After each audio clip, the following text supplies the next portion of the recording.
Bismillahirrahmanirrahim. Assalamualaikum guys. Welcome to the Student Future channel.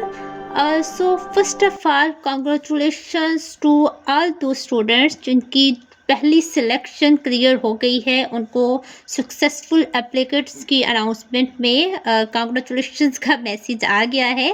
तो कुछ इस तरह से आपको मैसेज रिसीव हुआ होगा।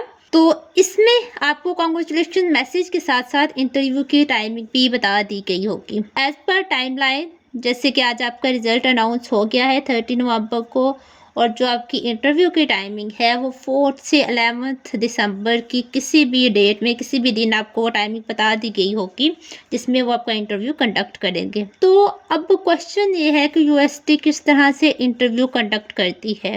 ये सिर्फ यूएसटी के लिए नहीं, मोस्टली अब के जो इंटरव्यूज़ होते हैं वो इसी तरह से ही होते हैं। तो उसके बारे में हम डिस्कस कर लेते हैं। तो अगर तो हम यूएसटी की स्पेसिफिकली बात करें तो होगा क्या, आपके 5 से 6 प्रोफेसर जो हैं वो इंटरव्यू कंडक्ट करेंगे आपका। अगर आपको प्रोफेसर की एक्सेप्टेंस मिली हुई है तो आपका जो एडवाइज़र है या आपका जो प्रोफेसर है वो भी उसी इंटरव्यू में होता है प्रेजेंट। उसके बाद आपने करना क्या है, आपको मैसेज में ही वो बता देंगे कि आपकी जो प्रेजेंटेशन की स्लाइड्स हैं वो कितनी होनी चाहिए। मोस्ट प्रोबेबली वो 10 स्लाइड्स का बोलते हैं। अगर तो उन्होंने 10 स्लाइड्स का बोला है और 15 मिनट्स की टाइमिंग दी है तो आपने इस तरह से अपनी प्रेजेंटेशन प्रिपेयर करनी है कि वो 15 मिनट्स में कवर भी हो जाए और आपकी स्लाइड्स भी 10 हों। ठीक है, जो इंस्ट्रक्शन उन्होंने दी है आपने उनको फॉलो ज़रूर करना है।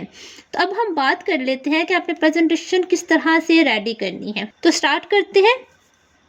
सबसे पहले प्रेजेंटेशन में आपकी पहली स्लाइड जो आएगी वो इंट्रोडक्शन से रिलेटेड होगी, जिसमें आप अपना नाम, यूएसटी की जो भी डिटेल्स है, जो भी आपका कैंडिडेट नंबर है, अपना नेम, अपना मेजर, अपना डिपार्टमेंट और जो कैंपस है वो आप मेंशन कर सकते हैं। तो ये इंट्रोडक्शन की स्लाइड में आ जाएगा। देन आपने सेकंड स्लाइड प्रिपेयर करनी है, उसमें आपने अपनी एजुकेशन के बारे में बताना है, अपने एक्सपीरियंस के बारे में बताना है, या जो भी आपका रिसर्च इंटरेस्ट है उसके बारे में आपने बताना है। देन आपने नेक्स्ट स्लाइड में, अगर तो आप अपने मास्टर्स के लिए अप्लाई किया है तो आपने बैचलर में कोई रिसर्च वर्क किया होगा। ठीक है, तो आपका जो अंडर ग्रेजुएट रिसर्च वर्क है, जो भी आपका लैब वर्क है, उससे रिलेटेड आपकी स्लाइड होगी। तो अगर आपने मास्टर भी किया हुआ है तो देन आपकी जो 2 स्लाइड्स हैं वो मास्टर रिसर्च वर्क से रिलेटेड होनी चाहिए। मास्टर में तो आप अच्छा खासा रिसर्च वर्क करते हैं, तो 2 स्लाइड्स कम से कम आपकी जो है वो प्रॉपरली डिस्क्राइब कर रही हूँ कि आपने किस तरह से ये काम किया है, किस तरह से आपके जो भी आपके रिजल्ट्स हैं, रिसर्च से रिलेटेड डाटा आपने वो 2 स्लाइड्स में कवर करना है।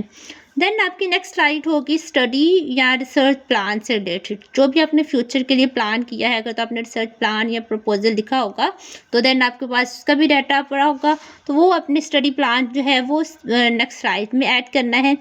उसमें आप पॉइंट्स ऐड कर ले। अगर तो आपने प्रॉपर रिसर्च प्रपोजल लिखा हुआ है तो इस स्लाइड में आप पॉइंट्स ऐड कर ले, जो जो पॉइंट्स आप रिसर्च प्लान में कवर करेंगे। नेक्स्ट स्लाइड जो है वो 2 कम से कम इसकी ऐड कर ले, जिसमें आप प्रोजेक्ट प्लानिंग बताएंगे, लिटरेचर रिव्यू मेंशन कर दे, जो प्रॉब्लम स्टेटमेंट है वो आप ऐड कर दे। या नेक्स्ट स्लाइड में आप ऐड कर सकते हैं जो प्रपोज मेथडोलॉजी है, जो काम आप करने जा रहे हैं फ्यूचर में या अपनी नेक्स्ट डिग्री में, या प्रोजेक्ट से रिलेटेड जो भी आपके पास डिटेल्स होंगी फर्दर वो आपने इसमें ऐड कर देनी है। ठीक है, स्टडी प्लान या रिसर्च प्लान पे अपने ज़रूर फोकस करना है। मोस्टली आपके जो सुपरवाइज़र हैं, जो प्रोफेसर जिसने आपको एक्सेप्टेंस दी है, वो एक दफ़ा आपसे रिसर्च प्रपोजल लिखवा लेते हैं जो आपने इंटरव्यू टाइम में बताना होता है। उसके बाद है कि अगर आपने रिसर्च प्लान नहीं भी प्रिपेयर करना ना, तो जनरल पॉइंट्स उसमें ज़रूर ऐड कर दें कि जनरली आपने रिसर्च प्रपोजल डिस्क्राइब कर देना है। मोस्टली आपने काम तो नहीं किया होता ना, सिर्फ आप डिस्क्राइब कर रहे होते हैं कि हम ये फ्यूचर में करेंगे, तो उससे रिलेटेड आप जनरल पॉइंट्स उसमें ऐड कर दें। नेक्स्ट स्लाइड आपकी होगी फ्यूचर कैरियर प्लान से रिलेटेड। ठीक है, जिसमें अपने फ्यूचर में क्या करना है, अपनी इस मास्टर डिग्री या डॉक्टर डिग्री के बाद आपने क्या करना है। जैसे आप बता सकते हैं कि आप नेक्स्ट पोस्ट डॉक्टर करेंगे, या जो भी आपके फ्यूचर गोल्स हैं उससे रिलेटेड आपने 4 से 5 पॉइंट्स ऐड करने हैं।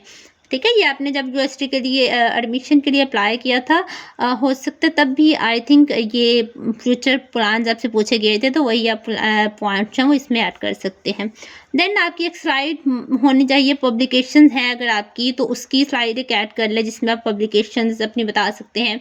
अगर कोई आपका पेपर वर्क, रिव्यू वर्क या बुक चैप्टर कोई भी डाटा आपका सबमिशन में है तो वो आप ऐड कर सकते हैं, या आपके पास डाटा है जिसके ऊपर आप काम कर रहे हैं, कोई भी रिसर्च वर्क है आपके पास तो वो आप ऐड कर सकते हैं, ठीक है।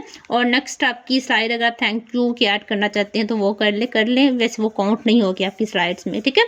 तो ये आपका मैंने ओवरव्यू बता दिया किस तरह से अपनी प्रेजेंटेशन प्रिपेयर करनी है।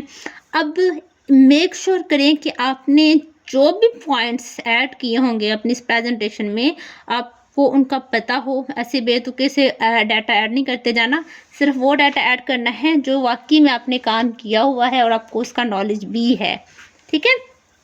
अब आ जाता है क्वेश्चनिंग की टाइमिंग। प्रेजेंटेशन के बाद आपके प्रोफेसर जो हैं वो आपसे क्वेश्चंस करते हैं काफ़ी सारे। अब क्वेश्चन जो हैं वो दो तरह से हो सकते हैं, या तो बेसिक क्वेश्चन जनरल से क्वेश्चन वो पूछेंगे, या वो रिसर्च से रिलेटेड क्वेश्चन पूछेंगे, ठीक है। मोस्टली क्या होता है वो सिर्फ जनरल से क्वेश्चन पूछते हैं, जिसमें आप से वो पूछ सकते हैं आपने कोरिया ही क्यों आना है, आपने यूएसटी को क्यों चूज़ किया है, आपने इस प्रोफेसर को क्यों चूज़ किया है, या आपका जो रिसर्च वर्क है, फ्यूचर जो प्लान्स हैं उससे रिलेटेड वो पूछ सकते हैं, ठीक है। ये जनरल से क्वेश्चंस हैं, इजीली आप इनके आंसर्स कर सकते हैं। इसके अलावा जो क्वेश्चन वो कर सकते हैं वो रिसर्च से रिलेटेड कर सकते हैं, लेकिन ये क्वेश्चन सिर्फ और सिर्फ आपके प्रेजेंटेशन से ही पूछेंगे, ठीक है। तो इसलिए मैं अगेन बोल रही हूँ कि आपने जो भी डाटा प्रेजेंटेशन में ऐड किया है आपको उनका उस डाटा का ईच एंड एवरी पॉइंट पता होना चाहिए, ठीक है। तो ये प्रेजेंटेशन से ही वो आपके क्वेश्चंस करेंगे। आप आपकी जो रिसर्च प्लान है उससे इतने क्वेश्चन नहीं करते, लेकिन जो आपने मास्टर में या बैचलर में लैब वर्क किया है, रिसर्च वर्क किया है, उससे रिलेटेड वो क्वेश्चंस कर सकते हैं इसमें, ठीक है। तो ये आपने इजीली इसके आंसर कर सकते हैं, इतना टफ नहीं वो पूछते, जस्ट जो स्लाइड्स में मेंशन है उससे रिलेटेड पूछेंगे। अगर ये क्वेश्चंस क्लियर कर रहे हैं, आपकी प्रेजेंटेशन अच्छी है, तो आपका 100% एडमिशन कन्फर्म है। तो अभी के लिए बेस्ट ऑफ लक। मिलते हैं अपनी नेक्स्ट वीडियो में जिसमें मैं आपको एडमिशन रजिस्ट्रेशन के प्रोसेस के बारे में बताऊंगी।